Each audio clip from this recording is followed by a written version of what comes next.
Welcome to YOUCANIC. Today here on YOUCANIC we have a 2014 Chevy Cruze, and on this Chevy Cruze I'm going to show you how to replace your map light / dome light. So we have a central light here and two lights here on the side. These are classified your map lights.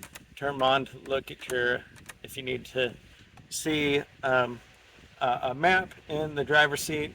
Sometimes people call them a reading light also.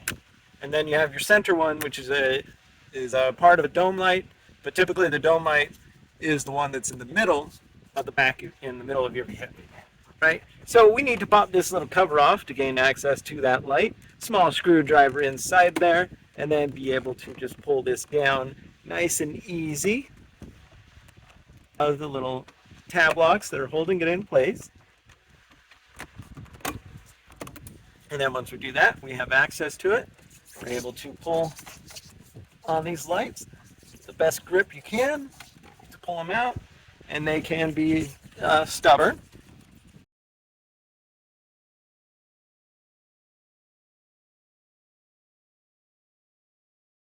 All right, there we go. Got it out. So you get a new one of these light bulbs. This light bulb here is a 2825 bulb. So you get a new one of these to be able to put it back in. We just lined it up,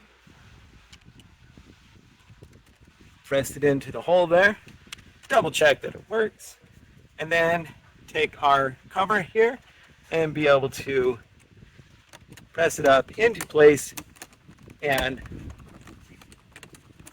just have to kind of line everything up and get it pressed in there.